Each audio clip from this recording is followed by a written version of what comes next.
Boa tarde, amigos. Começando mais um Ponto a Ponto, nessa tarde belíssima de domingo aqui na Paraíba, ensolarada, né?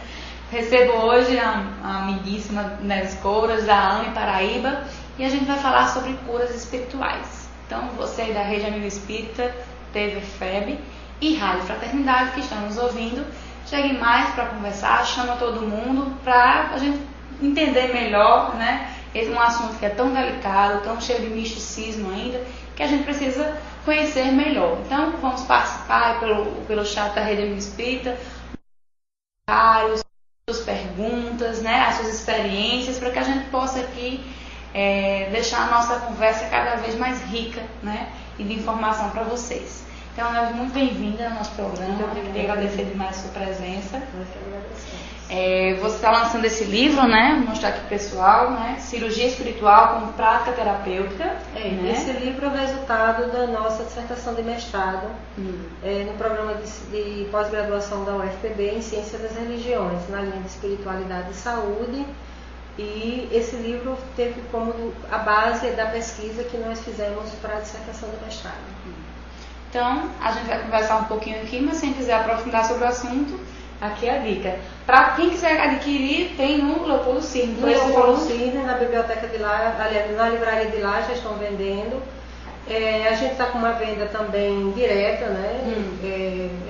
Manda um e-mail para mim e aí a gente viabiliza, já tem feito isso em vários lugares do Brasil. E os próximos dias eu acredito que esteja também aqui na livraria da FEB. Da Federação Espírita Paraibana. Então, para quem quiser manter esse contato por e-mail, qual é o e-mail que a gente falar com você? É o nevescouras@gmail.com. Nevescouras, com S no final, @gmail.com. Eu vou pedir só para o Carlos colocar a tagzinha na nossa tela embaixo para que o pessoal possa anotar o e-mail, nevescouras@gmail.com. Então, você que se interessou aí, já prepara o e-mail para solicitar o seu. Tem também, se quiser comprar o e-book, na forma de e-book, Amazon.com já está também comercializando, e na Saraiva. Olha que maravilha. Então, facilitou. E principalmente o e-book para hoje, a vida é tão atribulada, você coloca no carro enquanto está preso no trânsito, vai ouvindo. Já está acessando. Mas para a gente começar aqui o nosso bate-papo, eu queria saber, todo mundo que recorre, né, no caso, à cirurgia espiritual, necessariamente vai obter a cura aquela cura que procura?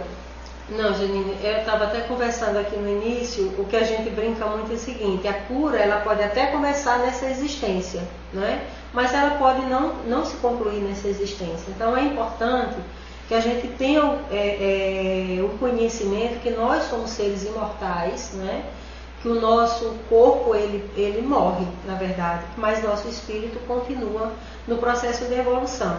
Então, o que a gente sabe é que a gente diz muito, são três questões que são fundamentais para a cura. É o querer se curar, né? Porque aí você pode até dizer assim, mas todo mundo quer se curar, mas não é verdade. As pessoas muitas vezes acham que querem se curar, mas se apegam tanto à doença, né, que quando chega no momento assim de se desvencilhar dela, ela resiste. Então, o querer se curar tem que ser um querer muito profundo, o merecer a cura, né? A gente que conhece um pouco, acho que todos nós, independente da religião, as curas de Jesus, né, as curas do Evangelho,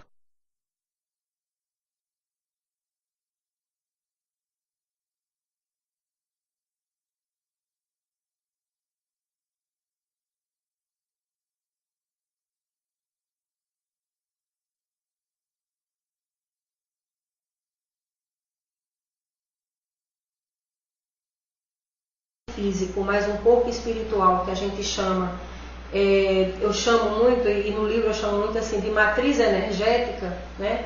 Mas que é o nosso perispírito, para quem é espírita e conhece um pouco mais, ou o nosso campo mento-eletromagnético, que é o nosso que nos envolve.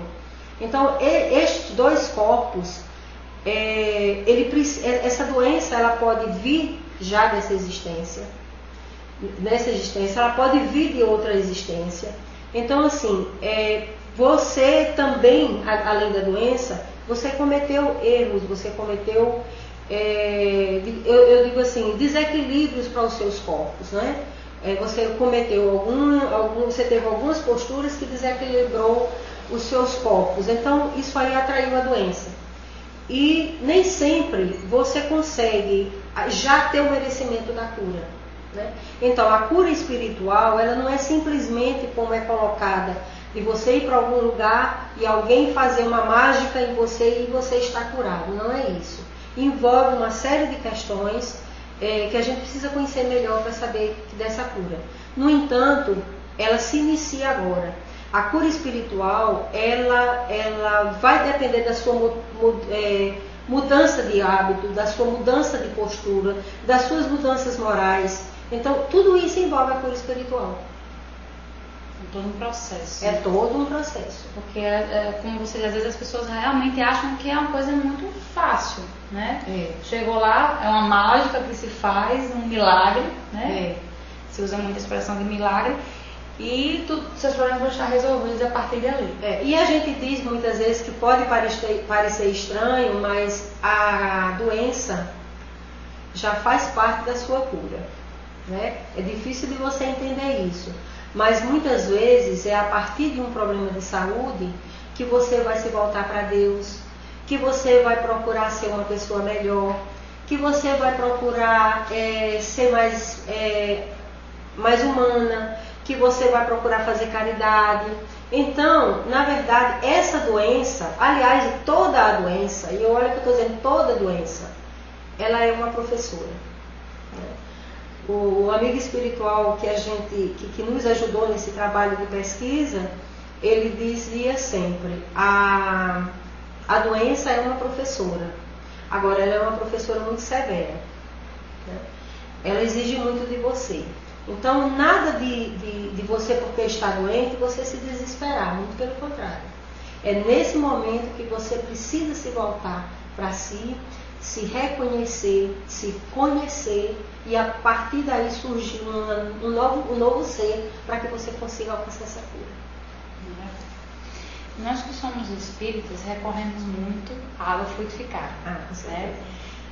Sempre você entra no centro, tem alguém com a garrafinha na mão. Então, eu queria que você explicasse para quem está assistindo, que já faz uso da água fluidificada, e que para quem não conhece ainda, qual é o efeito que a água fluidificada pode fazer num tratamento espiritual. Olha, a água fluidificada faz parte do que a gente chama da terapêutica espírita, né? Você já falou nisso. Os médiuns, as pessoas que têm mediunidade, já viram isso nos centros. A água, ao ser fluidificada, o que é essa fluidificação? Na verdade, os amigos espirituais, a equipe de saúde daquele centro que você está fazendo tratamento, aquela água é colocada medicamento para você. E se você tiver um pouco mais de sensibilidade, você é capaz de identificar que o sabor da água é diferente. Até no Evangelho no Lar, quando você coloca a água do Evangelho, muitas vezes quando você termina o Evangelho que vai tomar aquela água, você diz, minha água hoje está amarga, minha água hoje está com sabor diferente. E é a medicação que os amigos espirituais colocam na água. Então, ela não é uma água qualquer. E também, quando ela é fluidificada para você, só você deve tomar daquela água. Porque o remédio está sendo colocado para você, né? Não é aquela água que você vai levar, a não ser que você já leve para um centro com a intenção da outra pessoa. Mas é sempre direcionada para quem que você levou aquela água. Não deve ser tomada também por outra pessoa. É um medicamento.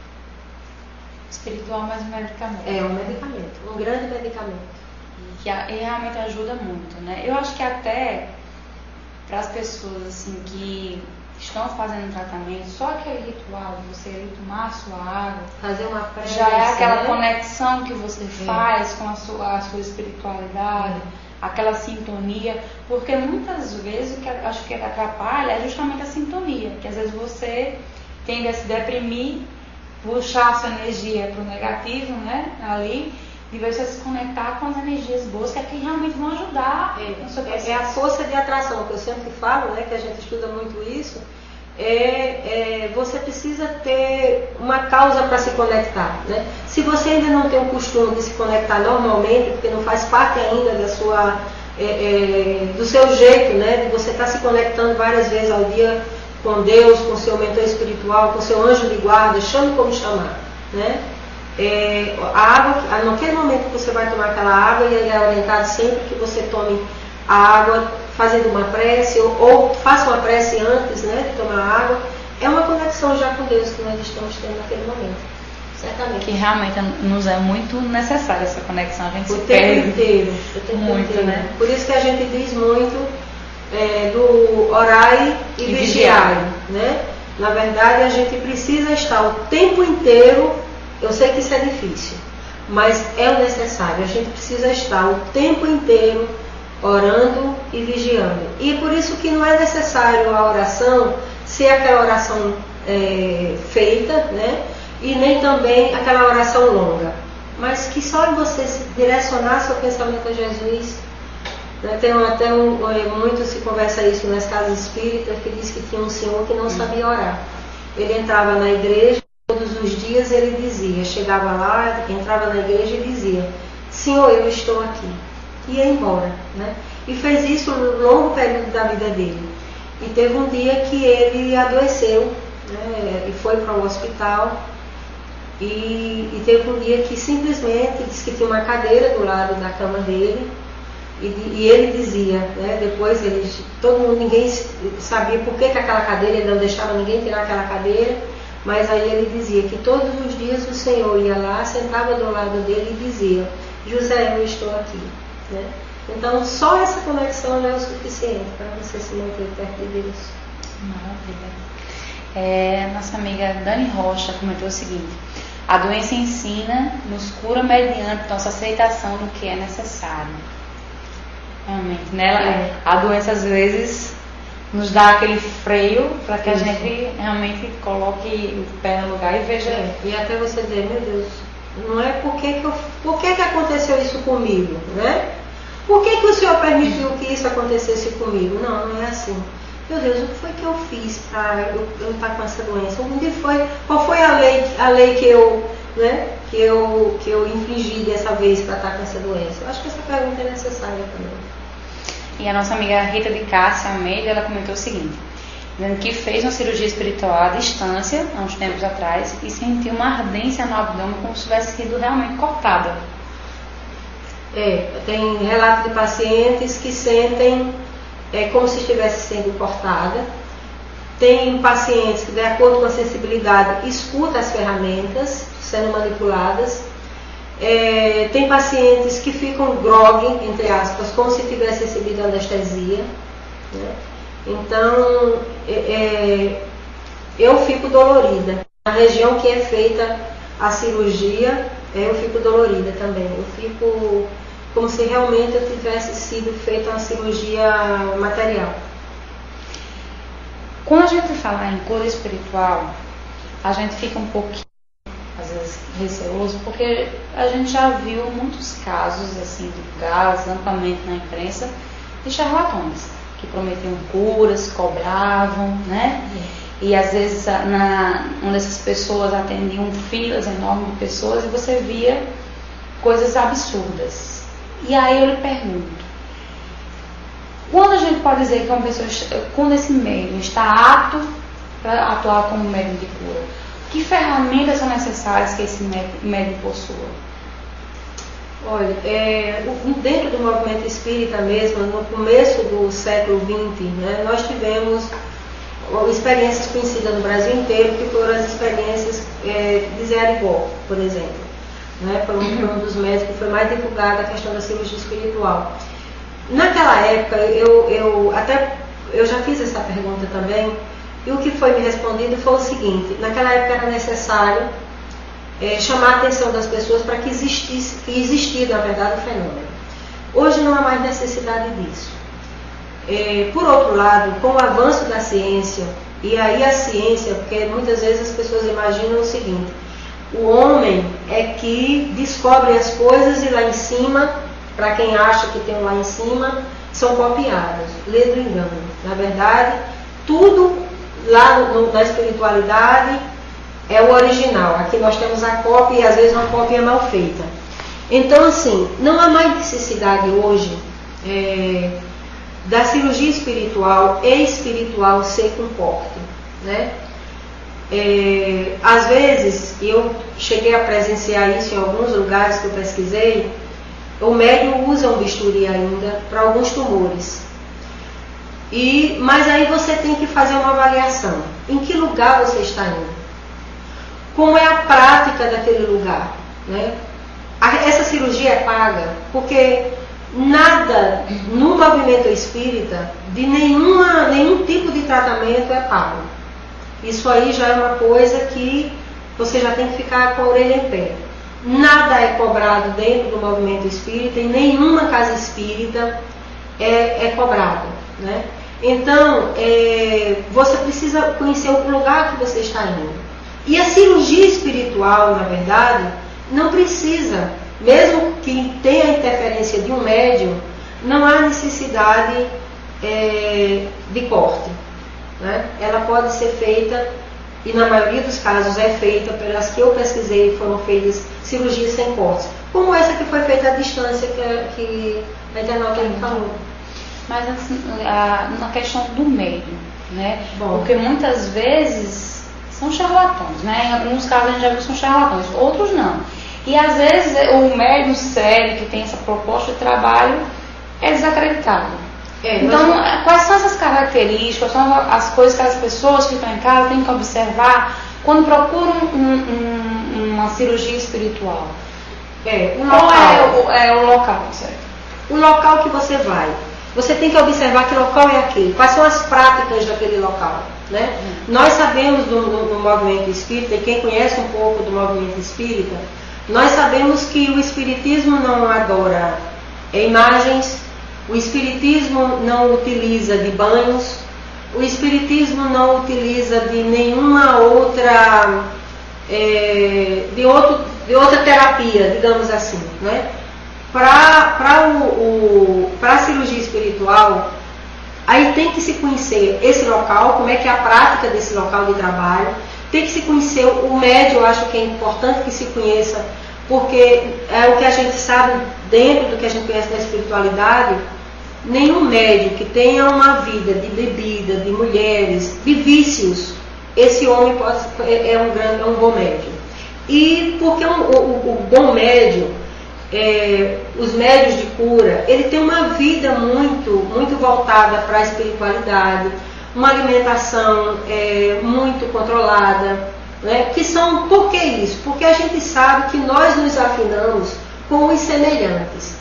Então nenhum médico espiritual elevado vai se aproximar de um médium que não tem uma relativa vida serena, uma vida de caridade, uma vida como quem tem que ser um espírita, um espírita que tem a sua vida moral preservada, né? Então esse aí já é um grande caminho para você identificar se ali é um lugar sério ou não de você fazer uma cirurgia espiritual.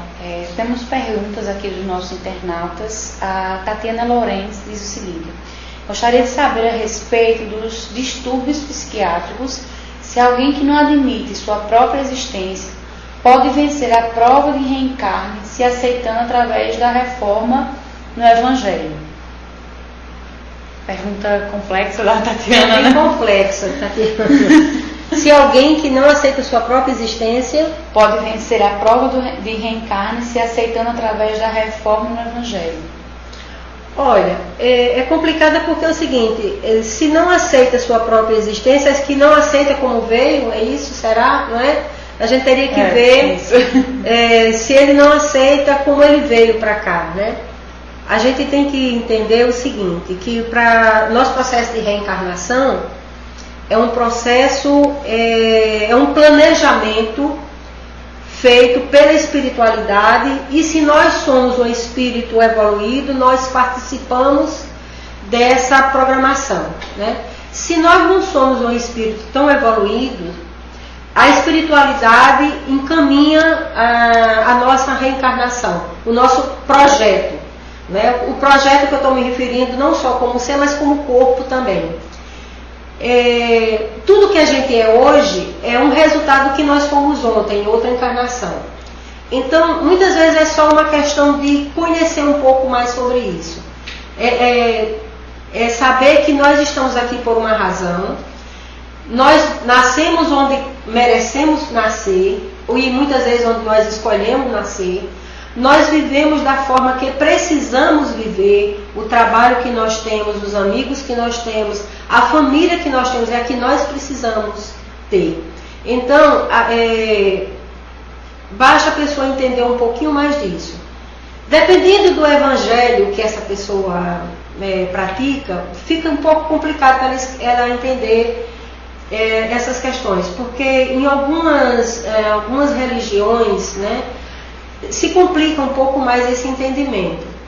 Mas eu acredito que se essa pessoa tem tanta dificuldade para aceitar esse seu jeito de ser, seria importante que ele fosse uma casa espírita, e a gente não está dizendo que ele vá para se tornar espírita, não. Mas que ele vá conhecer um pouco mais, para conhecer como é que se dá o processo de reencarnação, né? E a partir daí eu tenho certeza que ele vai ver diferente essa vida dele que ele leva. Ele vai ser participativo nessa vida, não é? E traçar, porque a nossa forma de viver é uma escolha. Porque muitas vezes nós chegamos aqui com um projeto, e quando a gente chega aqui, dados o ambiente que a gente nasceu, a situação financeira que nascemos, a gente muda. E a gente tem que saber que tudo na nossa vida é uma escolha. E como a gente escolheu plantar, e o que a gente escolheu plantar, a gente vai colher, né? E a gente brinca muito dizendo o seguinte: ninguém planta maçã e colhe limão. Se você plantou limão, necessariamente você vai colher limão. Então, é um pouco por aí, esse entendimento. Até a gente tem que entender, como você disse, a gente vem da forma, tem que vir. Então, acho que quando a gente abstrai esse entendimento, né, que é necessário, a gente passa a fazer melhor uso das condições que nós nos encontramos, né? A gente tem que entender que o nosso corpo, da forma como ele veio, né, é o melhor para nós. Se a gente veio feio, é porque a gente não poderia nessa encarnação vir bonito, né? A gente tem que entender que tem uma razão dessa feiura. E às vezes a gente escolhe ser muito feio, porque em outra encarnação a gente já foi muito bonito, e a gente já cometeu um monte de erros por conta dessa beleza, porque um dos maiores desafios, a gente sabe, do ser humano, quem encarna é a beleza, né? Além do recurso financeiro, é a beleza, porque você pode se envaidecer muito. E essa vaidade faz mal. Então a gente tem que entender um pouco dessas questões. Eu acho que até fazendo um gancho com a nossa temática de hoje, né, que são essas coisas espirituais, às vezes quando você vem com alguma limitação física, com alguma doença que lhe causa uma dor, que lhe causa um sofrimento, né, faz parte. Talvez não é que você aceite e também não busque se tratar e melhorar, né? Mas eu acho também que a aceitação tem que ser a condição, né, que você precisa passar por aquilo ali. Aí, quanto tempo você vai passar, aí vai depender muito de cada um, né? Muito de cada um. A gente sabe, Humberto de Campos aqui tem muitas histórias que eles contam, né? E Humberto de Campos tem uma das histórias que ele conta de um senhor que veio nessa existência e teria um câncer, né? Ele veio e trouxe o gene do câncer. Só que esse homem, ao chegar aqui, ele foi um ser que viveu tão moralmente, tão equilibrado, que ele veio ter, ele ia ser um câncer de estômago, e ele veio ter uma gastrite já no final da vida. Quer dizer, porque ele, ao chegar aqui, ele foi muito melhor do que ele pensou em ser, né? Ele conseguiu ser esse ser humano que a gente chama, aquele ser que a gente está junto e a gente gosta de estar. Ele era com muita luz, um ser de luz, né? E esse homem conseguiu mudar o que ele trazia no seu processo reencarnatório, como era só a doença. Agora a gente tem outra pergunta na internauta, a Maria Oliveira, que ela pergunta o seguinte. Maria Oliveira. Quando a gente sonha fazendo cirurgia ou simplesmente se consultando, sem que esteja doente, isso pode ter acontecido no mundo espiritual ou é apenas fruto da nossa imaginação? Aí vem a questão dos sonhos espíritas, né? Que a gente conhece os sonhos, tem vários tipos de sonho, que não dá tempo de detalhar aqui. Mas o que pode acontecer é ela ter participado na espiritualidade, que a gente sabe que todas as vezes que a gente dorme, a gente é levado para um mundo espiritual, e lá a gente pode até atuar como médico, como enfermeiro, quem sabe, ou ela já está sendo preparada para alguma doença, né? Ou pode ser simplesmente ela vivenciou alguém quando estava sendo consultado, alguém que está doente na família, e ela viveu isso. Não dá para explicar. As hipóteses são infinitas. São muitas, Maria. Infelizmente não dá para a gente dizer com relação a você exatamente o que aconteceu. Mas pode ser alguma coisa desse tipo. A pergunta seguinte, que agora é minha, não é dos internautas, mas pode continuar mandando perguntas, viu? A gente está aqui conectados com vocês. É que muitas vezes as pessoas têm tanta fé nessa cura espiritual, ou no milagre, como muitos dizem, né? Deus vai me curar, né? E às vezes essas pessoas querem abandonar o tratamento médico convencional da Terra. E aí, o que a gente pode falar nesse sentido? Deve ou não abandonar? A gente diz o seguinte, que responsavelmente ninguém deve deixar seu tratamento médico, né? Como eu falei anteriormente, bem passando assim, nós temos pelo menos dois corpos. Nós temos um corpo físico e nós temos um corpo material, que é esse que a gente se apresenta. O nosso corpo físico adoece e o nosso espiritual também.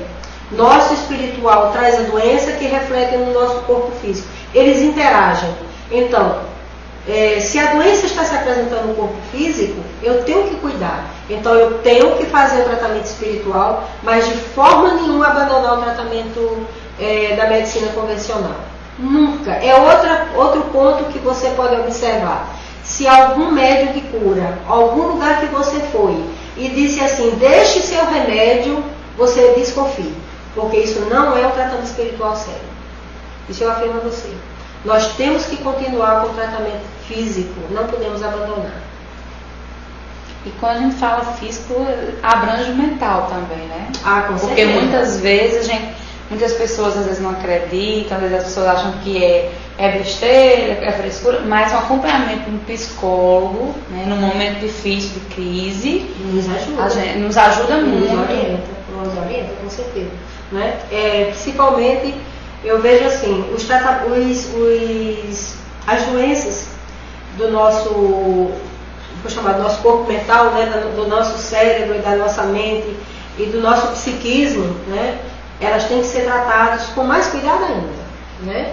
A gente sabe que as consequências de um não tratamento psicológico, ele é imenso. Então a gente tem que cuidar, realmente. Muitas vezes a gente sabe, eu acho que até quando ela perguntou isso, talvez porque ela tenha feito um tratamento espiritual, que tenha tido alguma obsessão, né? E aí a partir daí acha que não precisa mais, mas se ela já fazia uso de medicamento, a única autoridade que pode dizer, você vai deixar de tomar o remédio é seu médico. Né? Não cometa o erro de achar, porque você foi feito um tratamento de desobsessão, um tratamento em uma casa espírita, ou em qualquer outro local que foi feito tratamento de saúde, e dizer assim, você está curada, então o seu médico vai saber que você está curada, aí vai dizer que você pode ou não deixar de tomar seu remédio. Porque pelo que a gente pesquisa e vê, nos tratamentos sérios, inclusive quando você faz cirurgia, a indicação volte ao seu médico, repita os exames. Isso. E ele faz a avaliação de continuar ou não o tratamento. Os casos que nós pesquisamos para esse livro foram inúmeros, nós trazemos só 3. Mas em todos os 3 casos que a gente está apresentando, qual era a metodologia? O médico convencional, o método da biomedicina, identificava a patologia, o médico espiritual fazia cirurgia espiritual, fazia todo o acompanhamento, e aí após isso aí ele voltava para o seu médico. Se o médico identificasse que houve alteração no quadro, isso é identificado nos próprios exames. Outra coisa também que é interessante, ninguém pensa que vai fazer um tratamento espiritual, né, e que não vai aparecer nos exames normais, que vai aparecer alteração no exame radiológico, vai aparecer o exame, só quanto mais sofisticado você fizer, mais vai aparecer o resultado da cirurgia espiritual, porque ele vai aparecer no seu corpo físico com certeza. Pode não aparecer de imediato, mas você pode aguardar que vai aparecer no seu corpo físico e vai ser identificado pelos exames.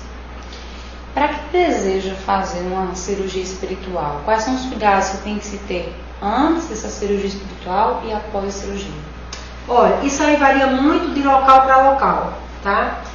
Com relação à alimentação, por exemplo, alguns locais pedem que você não coma carne, que isso aí quase todos pedem que você não coma carne, pelo menos no período vai se submeter à cirurgia e durante o tratamento, que a gente chama que esses tratamentos são os curativos.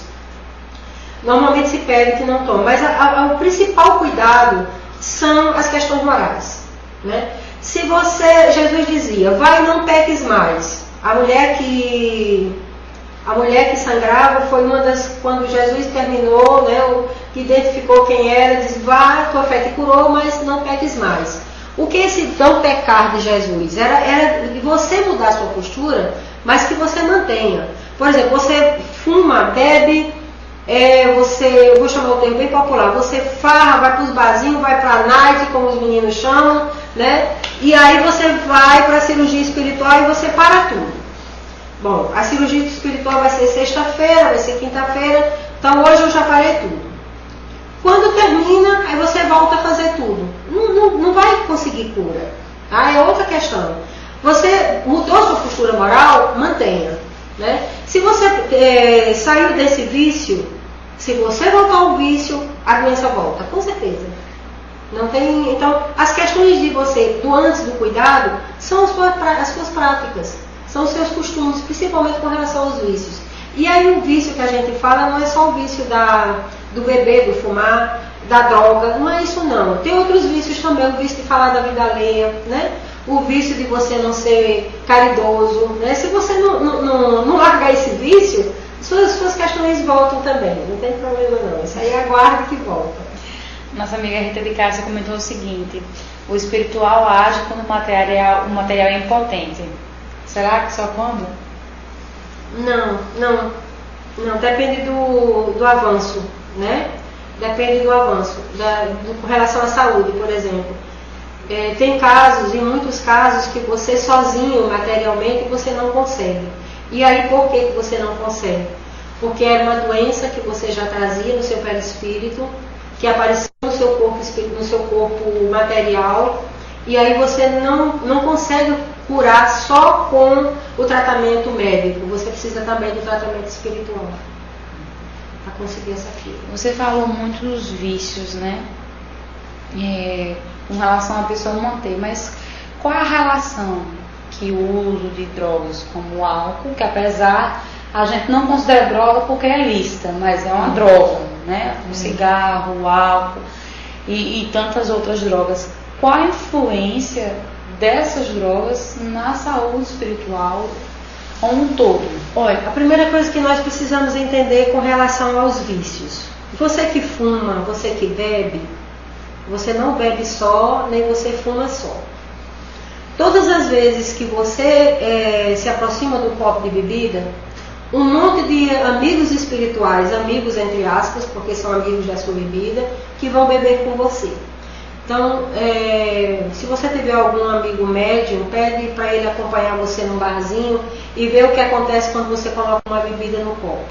Então, o que é que acontece com relação aos vícios? É que tem até um pessoal que diz assim, Deus protege os bêbados, né? Deus protege todo ser humano. Só que o bêbado, ele é levado. O bêbado é o copo. O bêbado que tem é o copo. O drogado é um vaso que está levando a essência para outros. Então, é nesse sentido. Você que bebe, você que fuma, você está fazendo isso para os outros. Você está sendo usado, né? Então, nenhum tratamento espiritual, exatamente para, vamos dizer assim, você só vai deixar de beber, vamos aproveitar, fazer o tratamento para deixar de beber. O tratamento para deixar de beber só vai funcionar, não é em você, mas os amigos que estão utilizando daquele cigarro junto com você, eles têm que ser atendidos, eles têm que ser socorridos para poder você parar com a vontade de beber. Por isso que a dificuldade de quem bebe, por exemplo, de qualquer vício, de você deixar. Porque não é só você, fica na tua cabeça, beba, fume. Então assim, só em você usar qualquer tipo de droga já é uma doença. Então é só isso que você precisa de tratamento. Por isso há um choque, na verdade, nesses tratamentos, porque tem que ser, é como se você estivesse doente do estômago e tu estivesse tomando remédio pro pé, sabe? Ou você tem que tratar exatamente aquilo que você está passando. E você tem que entender que isso são doenças. E são doenças que têm intervenção espirituais. Interessante a gente falar das curas espirituais, porque as pessoas acham que é apenas um ritual. E ele é um processo, né? É um processo de você entender que existe um corpo espiritual que é afetado pela doença ou influencia seu corpo físico.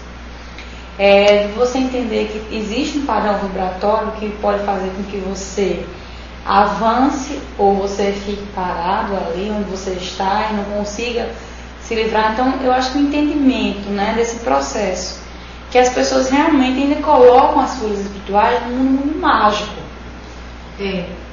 Eu acho que uma das vantagens, e aí eu não estou fazendo propaganda não, mas uma das vantagens de você ser espírita é essa, né? É você compreender, não é só aceitar, mas você compreender que existe um mundo que nós estamos, vou dizer assim, que nós estamos envolvidos, né?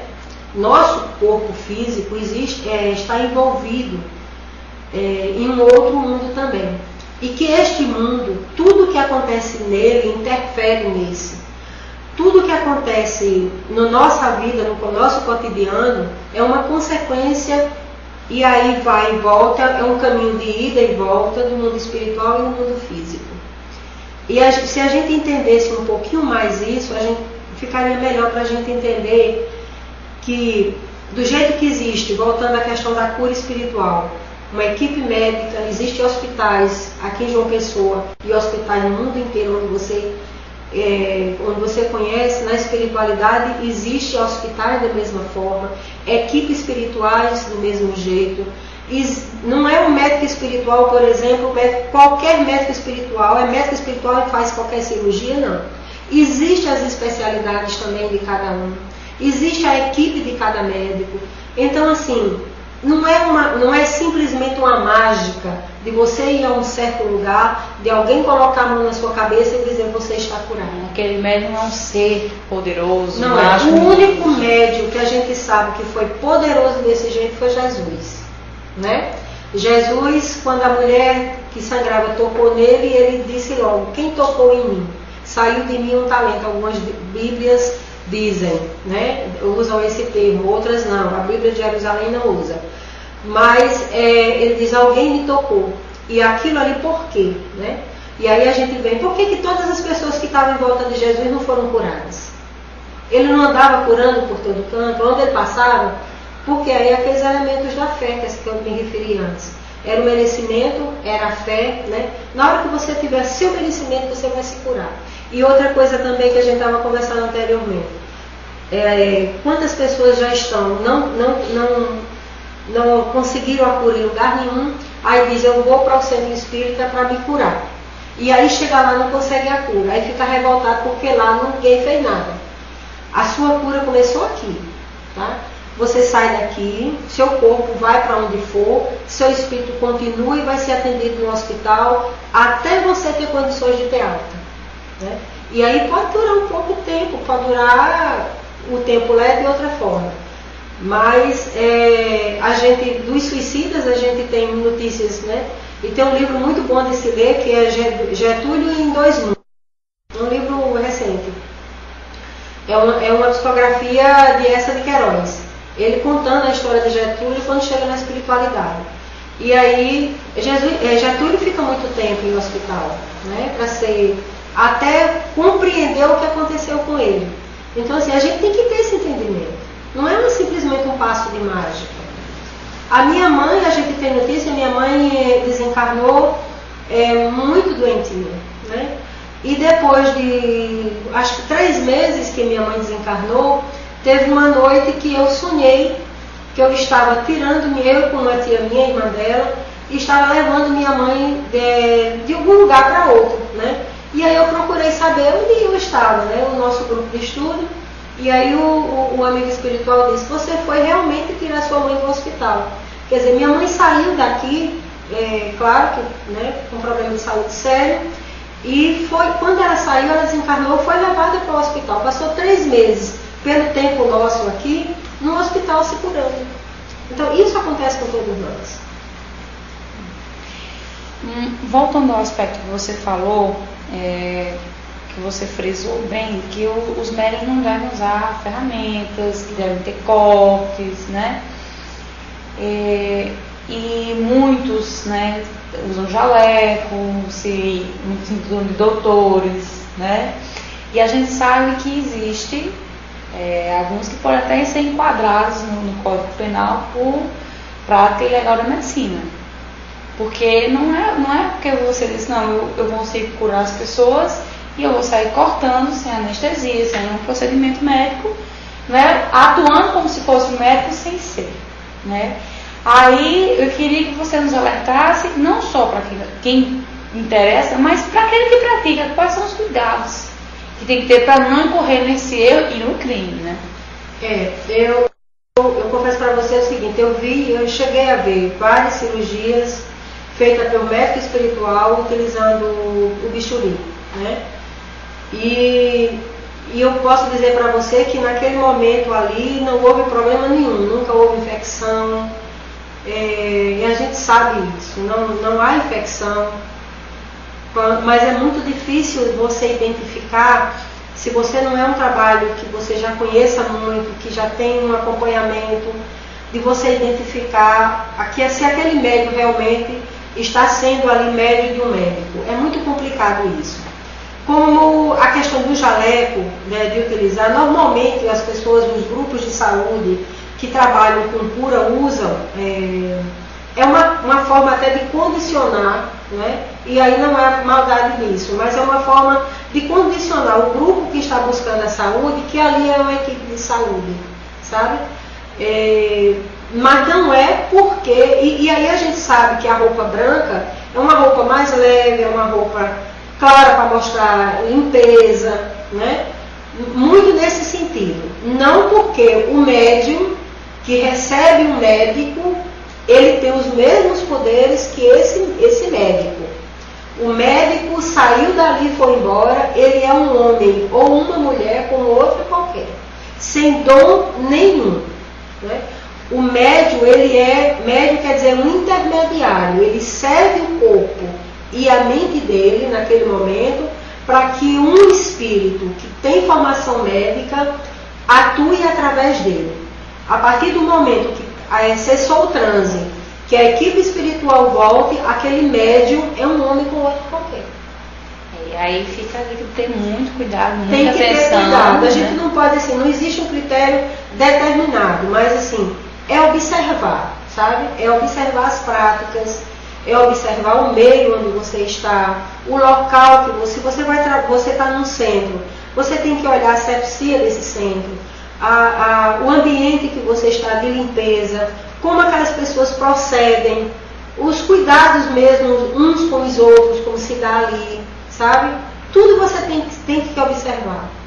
Tudo é uma coisa muito delicada, precisa ser observada realmente. Nós temos mais perguntas aqui, no caso, um comentário da nossa amiga Rita de Cássia Almeida, que ela diz o seguinte: fiz um pedido certa vez para ser operada à distância de uma hérnia. No momento da cirurgia, senti que mexiam em meu pescoço. Mais tarde, vim a saber que estava com nódulos na tireoide. Entendi tudo. A hérnia ainda luto com ela e acredito que ainda não é o momento de ser curada dela. Justamente, que bom que você teve esse entendimento. E interessante foi que você foi beneficiada com esse tratamento em outro local. Porque normalmente o que acontece com as equipes espirituais é o seguinte: tem um versículo da Bíblia, que acho que está em Mateus, que diz assim: pedi e recebereis, né? E para você, como a gente diz que os amigos espirituais, o médico espiritual usava muito esse termo, você tem que abrir o campo para que eles intervenham. Então, se você conseguiu ser cirurgiada no pescoço, é porque você realmente se colocou à disposição. E você teve o merecimento de ser curada da tireoide. E da hérnia, realmente você ainda tem que aprender um pouquinho com ela. Ainda tem que ficar ali, ele judiando um pouco. Tem que judiar um pouco. É para você não ficar assim muito triste. Eu tenho um problema de pele, né? E há 26 anos atrás eu fui cometida desse problema. Foi muito sério, muito sério. E agora, recentemente, o problema apareceu não com a mesma intensidade. Muito, assim, 1% do que eu tive há 26 anos atrás. E aí eu procurei saber, né? Por que quando o médico disse, eu fui ao médico, aí o médico disse, olha, é líquen. Aí me veio toda aquela imagem, de novo, né? Porque foi o problema que eu tinha tido há 26 anos atrás. Então, líquen de novo, né? Eu gelei, porque foi um sofrimento muito grande que eu passei, e foi por esse problema de saúde que eu conheci a doutrina espírita. E eu fui procurar entender, porque eu não conseguia na medicina tradicional uma explicação para a doença. Então, foi por aí que eu comecei. Eu já cheguei no espiritismo levada pelas questões de saúde. E aí eu fui ao médico, o médico passou a medicação, e eu procurei saber do médico espiritual o porquê de eu estar com esse problema. Aí ele disse, você ainda tinha uns débitos a serem saldados. Então, graças a Deus eu estou conseguindo saldar meu débito. Eu acho que agora é pouquinho, porque como veio pouco, então eu sei que o débito é menor. Só o restinho. Agora no restinho da minha conta. É no restinho da minha conta que estava lá pendurado, eu estou pagando. Então, minha gente, eu acho que a doença é isso. Você tem que entender que a sua doença é um débito que você tem e que precisa ser saldado. E como a gente é bom pagador, a gente adora pagar conta, né, e a gente fica feliz quando consegue saldar nossos débitos, que eles venham, que a gente consiga pagar, vamos só pedir a Deus, me dê forças para eu poder pagar minha conta, né? E aí agradecer pela oportunidade, é tão interessante. Muita gente, eu digo isso e as pessoas dizem assim, você é doida, né? Agradecer pela doença, sim, agradecer pela oportunidade que Deus está lhe dando de você se ver doente e de você procurar mudar. Né? Hoje eu posso dizer para você, não sou santa não, porque senão eu já tinha ido embora, né? Mas eu já estou melhor um pouquinho com as doenças que me chegaram. E a questão que eu digo assim, de você dizer, querer ficar boa, quando eu disse assim, eu tenho uma doença, é minha, né? Olha, eu assumi a doença, eu disse de propósito. Eu tenho uma doença, porque muita gente diz assim, olha, eu tenho uma enxaqueca, ela chega às 5 horas de tal dia. Então eu me preparo para receber a doença e a dor de cabeça naquele dia. Então é isso que quando a gente fala de a doença é minha e eu não querer me curar, por quê? Porque eu tenho hora marcada com a minha dor de cabeça, eu tenho um dia marcado com a minha enxaqueca. Então essas coisas é que a gente tem que observar, né, para dizer, eu não tenho doença, a doença não é minha não, tá? A doença não é minha, esse cuidado a gente tem que dizer. Eu estou passando por esse problema, mas não se apoder da doença. Como eu falei, o psicológico influencia muito. A questão tanto que existem as doenças psicossomáticas, né? Que começam aqui e depois se manifestam no corpo físico e trazem grandes problemas. A gente estuda no Espiritismo que é nosso corpo mental, quer dizer, o homem pensou e acontece. E Emmanuel dizia muito que quando nós tivermos conhecimento do real poder do nosso pensamento, né, o mundo mudaria, inclusive a medicina mudaria. As relações com a medicina mudariam. Então, é você entender que se você pensou, você plasmou. Se você pensou coisa boa, você vai sentir uma energia boa em seu entorno e no seu corpo. Mas se você pensou coisa ruim, e aí entra a questão da depressão, né? Que a gente conhece como o mal do século. Já tem estudos que comprovam que a depressão é o mal do século. E é já hoje um problema de saúde pública. E a depressão começa com os maus pensamentos, né? Com os pensamentos de tristeza principalmente. E agora a nossa amiga Dani Rocha comentou o seguinte: tem que ter esforço e disciplina para a cura de qualquer mal. Muito certíssimo. A disciplina também, né? Porque às vezes a gente tem até um esforço, mas a disciplina fica difícil. Não é? Diz que Emmanuel dizia para Chico, né, o que era que ele precisava ter para poder seguir o trabalho dele, e aí Emmanuel dizia disciplina, disciplina e disciplina, né? Então, É disciplina, muita. E nós temos que ter disciplina até para as questões morais mesmo. Se você não for disciplinado, você não consegue, né, fazer a sua transformação moral. Que influencia na saúde também. Tudo influencia na saúde. Nosso jeito de ser, de comer, de viver, de pensar, tudo influencia na saúde. A gente está chegando nos momentos finais do nosso programa e a última pergunta é até um pouco capciosa. Que ele diz o seguinte, numa frase que a gente pegou, ele colocou assim: em essência, a doença é o resultado do conflito entre a alma e a mente. E ela jamais será erradicada, exceto por meio dos esforços mentais e espirituais. Tudo isso que a gente já conversou até agora. Bom fechamento. Aí a pergunta é: isso significa dizer que a cura de doenças como câncer e AIDS acompanharão a evolução espiritual da Terra? Será que ao passo que a gente consiga ir diminuindo, né, destruindo esses nossos conflitos entre nossa alma, será que essas doenças que ainda assolam o mundo todo, que matam pessoas, né, que trazem essa dor tão grande, será que elas vão também sumir? Os amigos espirituais nos dizem o seguinte, que não é porque a Terra está passando por um processo de transição, né, de expiação para um planeta de regeneração que os males vão cessar, né? Eles tendem a diminuir e as soluções tendem a chegar. O que a gente sabe é que, por exemplo, o câncer, a gente sabe que nós somos, quando Deus disse assim, vós sois luz, né? Acender a vossa luz. Nós sabemos que nós somos, nosso corpo é composto por trilhões de células. Que cada célula do nosso corpo, ela é um ser pensante. Imagine isso, acompanhe esse raciocínio. Cada célula é um ser pensante. E que nós, através do nosso pensamento, da nossa mente, nós comandamos todas essas células.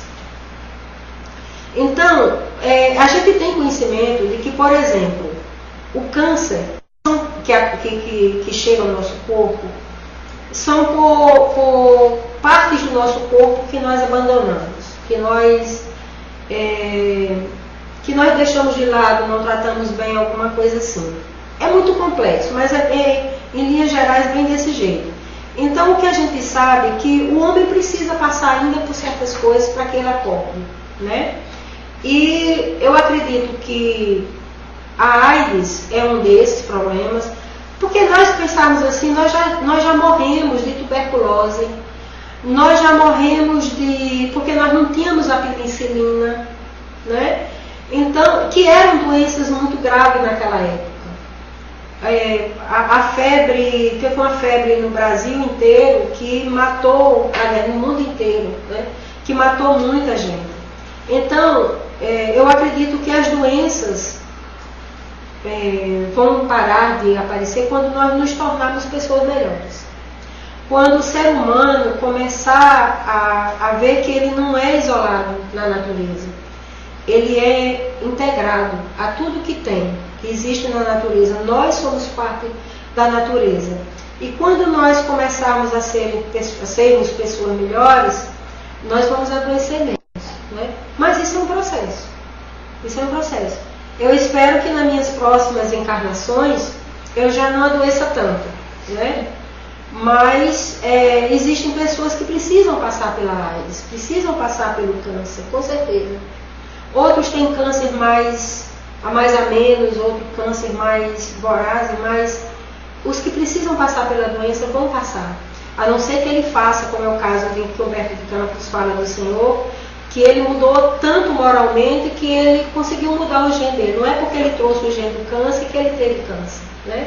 Então, se a gente tivesse um pouquinho mais de entendimento que a gente precisa mudar e que a gente precisa ser bom desde o momento que a gente nasce, que a gente precisa ser seres mais perto de Deus, amar a Deus sobre todas as coisas e ao próximo como a ti mesmo, que são os dois mandamentos que, como diz da lei mosaica, mas que resume todos os mandamentos, né, toda a lei, como mesmo Jesus dizia. Se a gente começar a amar mais, com certeza as doenças vão ser mais amenas, pelo menos, né? Porque enquanto a gente vem aqui na Terra, a gente ainda vai sofrer. E a gente tem que ter essa consciência. Como você disse, é pedir força e enfrentar. É pedir força e enfrentar. Ir ao médico e fazer o tratamento espiritual. Por que não? Não é? Então, mais uma vez, estou mostrando para vocês o livro, né? Cirurgia Espiritual como Prática Terapêutica, né? Novamente colocar a tag aí no e-mail, certo? nevescouras@gmail.com, né? Para quem quiser recomendar. E também já está no Leopoldo Silva. Aqui em João Pessoa, mas nós vamos cuidar ainda de colocar na leitura lá no shopping, porque por conta da eleição foi difícil a gente encontrar nas casas da cidadania um agente fiscal para emitir uma nota fiscal. Mas a gente vai chegar lá e a gente vai conseguir. Eu espero chegar ainda para o Natal com esse livro na livraria. Tudo certo. Antes de encerrar o programa, eu queria só divulgar um evento que vai ter, né, no dia 22 desse mês, que é o 6º Encontro Paraibano Joana de Ângeles, né, que o tema é o Evangelho de Jesus à luz da psicologia profunda, né. Então vai ser no dia 22/11, no sábado, das 8h30 da manhã às 5 da tarde, aqui na Federação Espírita Paraibana, no Auditório Augusto Romero. E a programação conta com a palestra Ser Filho na Contemporaneidade, com José Honório, a repercussão do escândalo no ser, com Igor Mateus, do Rio Grande do Norte, o Evangelho de Jesus à luz da psicologia, com Otávio Pereira, e novamente com esse tema que vai ser repartido em 2 seminários, né? O Evangelho de Jesus à luz da psicologia, né? Então, vocês entrem no site da Federação Espírita Paraibana, se informem. Aqui na entrada o pessoal já está vendendo as inscrições. Então, muito interessante, né? A gente fala tanto do psicológico, né, com relação à saúde. Então, Joana é mestre nessa parte psicológica e entender um pouquinho mais sobre a psicologia, com nos voltarmos, né, um pouco mais para dentro, entender melhor as situações, é muito interessante. Então, fica a dica aí, dia 22/11, o 6º Encontro Joana de Ângeles. Não percam. Joana diz em uma das suas obras, eu acho que é Autoconhecimento, que ela diz o seguinte, que o câncer de mama está muito relacionado às mágoas, né? Mágoa, mama. Então, assim, nós mulheres, né? Os homens também têm muito câncer de mama, mas as mulheres principalmente, que amem mais, né? Não guardem não criem mágoas, não guardem, porque e outros estudiosos já materiais mesmo, não só como espírito, mas nos dizem também que nossas doenças estão relacionadas com nossos sentimentos. Por exemplo, questões renais estão muito relacionadas com medo, né? Então imagine, hoje nós vivemos num mundo de medo de tudo, e o rim sofre muito com isso. Então todos os nossos sentimentos estão relacionados, têm uma relação com o nosso corpo, como o órgão do nosso corpo.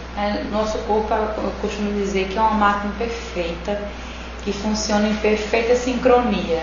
Mas como toda máquina, se alguma coisinha ali saiu do seu ritmo, do seu funcionamento, do seu girar natural, vai desregular o restante todo, né? Vai descompensar. E aí a gente tem que entender que o nosso psicológico parte dessa máquina, dessa engrenagem, não tá separado não. De jeito nenhum. E o mundo de hoje, as questões psicológicas são cada vez mais sérias, né? Pronto, aí então, mais aí a importância de participar desse 6º Encontro Joana de Ângeles, dia 22 de novembro, né? O dia todo um seminário com várias palestras, o pessoal muito preparado, e principalmente essa primeira que tem assim, ser filho na contemporaneidade, que abrange os jovens também, essa relação entre pais e filhos, que é uma relação que deixa marcas para a vida toda, né? Então, assim, é uma construção no início que se perdura a vida toda. Então, convidar todos vocês a participarem. Então, agradecemos a participação de todos vocês, a sua participação, né, foi maravilhosa aqui conosco, né, e mandar nossos abraços aos nossos amigos, né, a Dani Rocha, Maria Oliveira, Rita de Cássia, Valir Cassol, Tatiana Lourenço, participaram aqui conosco, e os que não participaram também, né. Nós tivemos 89 acessos, Brasil, Portugal e França, não é isso? Então, nossos beijos para as principais cidades: João Pessoa, São Paulo, Fortaleza, Salvador, Ribeirão Preto, Goiânia, Rio de Janeiro, Florianópolis e Belo Horizonte. Vocês aí dessas cidades, das demais que a gente não mencionou aqui, que foram 31 cidades, nosso grande abraço e, como eu sempre digo, participe aqui conosco, entre no chat, mande suas perguntas, suas interações para enriquecer a nossa conversa aqui, né? Enriquece muito e a gente aproveita e responde o que realmente as pessoas precisam, né? Estão precisando saber, exatamente, né? Como eu digo, a nossa missão aqui é atender a inquietação, né, a curiosidade de vocês, a esclarecer, levar esses assuntos que são tão sociais, que mexem tanto no nosso dia a dia, mas que às vezes a gente não tem pouco acesso para conversar, entender melhor, né? E que a gente precisa, esses assuntos que mexem muito com a nossa vida, a gente tem que dar uma atenção, parar e conversar. Como já estão dizendo aqui que meu tempo está estourado, então deixar um grande abraço a todos vocês, convidá-los para domingo que vem estar conosco, para nosso outro ponto a ponto com o tema É Necessário Nascer de Novo. Então, até domingo que vem, uma excelente semana para todos vocês e até mais. Muito obrigada pela participação.